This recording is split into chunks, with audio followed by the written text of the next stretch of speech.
So I was just thinking about the following. I think this applies for anybody that has vans or V's that you put a lot of love into. Maybe you modified it or you built your own. I think this goes out even more so for older van conversions, especially T1Ns that not that many people can work on it. So like being on the forums and stuff in the Facebook group, I see people all the time, they lend out their vans.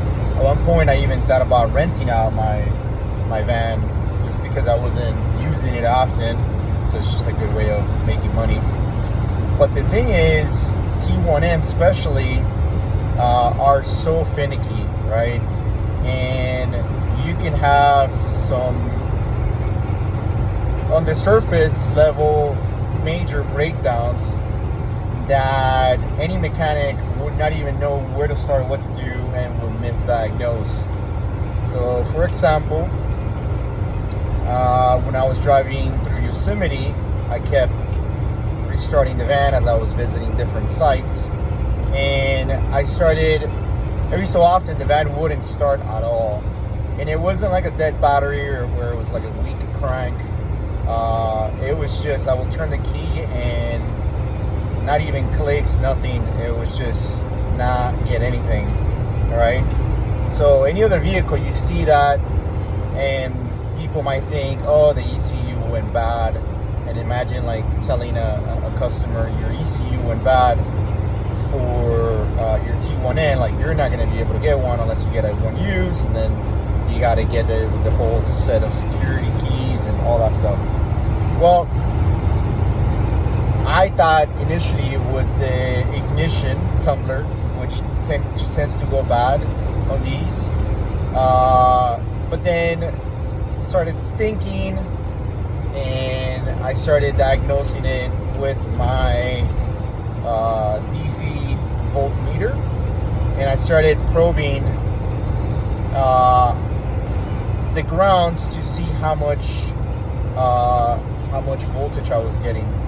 And I was probing directly on different spots. So I went battery lug, battery cable, and then the cable to the firewall lug.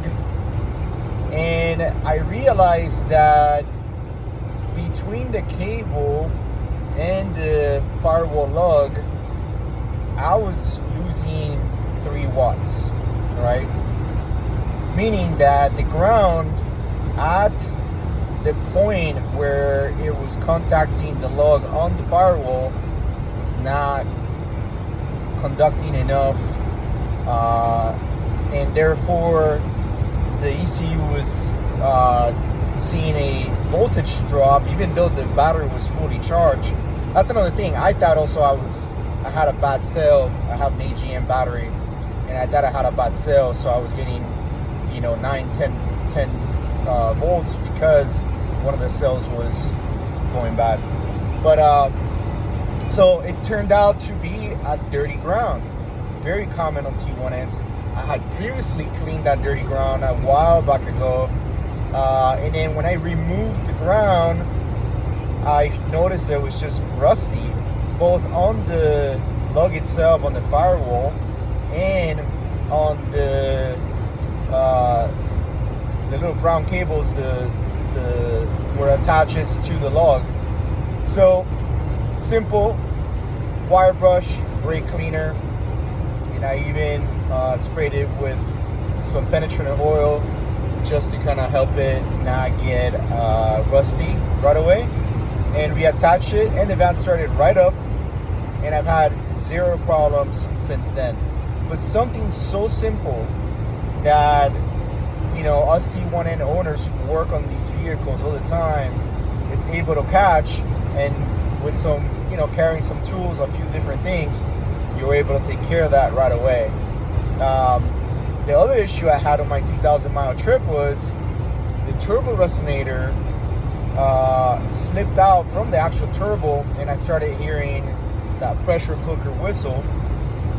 It it wasn't that the turbo resonator cracked like they do on a lot of the older versions. By the way, the Dorman one is not, doesn't have seams, so that one doesn't crack. For those of you who think that the only solution is to use the aluminum pipe billet style.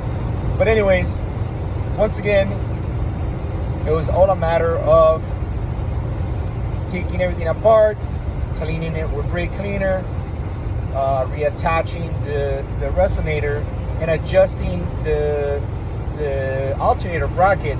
A while back ago, I had changed the alternator to 200 amp alternator.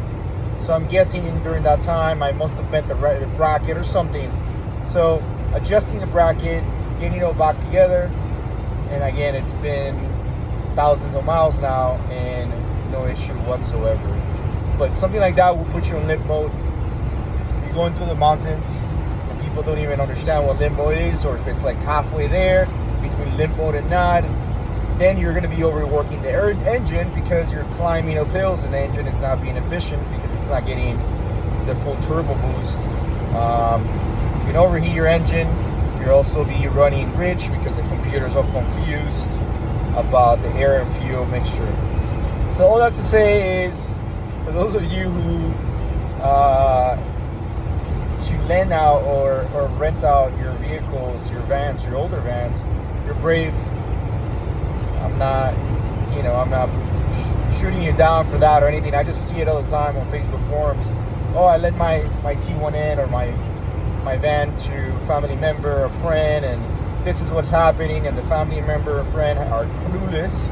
They're not mechanically oriented. They don't have any tools, and all of a sudden now your T1N is overheating in the middle of nowhere, or needs a crazy expensive tow bill, right? Now, with a newer vehicle, maybe something that you don't have as much attachment to, you still have warranty, or it can easily be towed to, a Mercedes dealer if you're dealing with a newer Sprinter, then sure, why not make some money out of it? Also because the dealers, even though they're expensive, don't know what to do with it. T1N, you take a T1N to a Mercedes dealer, and they're going to do more harm than good. The techs are no longer trained on the vehicle, and unless you know how to find T1N specialists in your area, you're going to be pretty much screwed. So all that to say is, just think twice before renting out your van.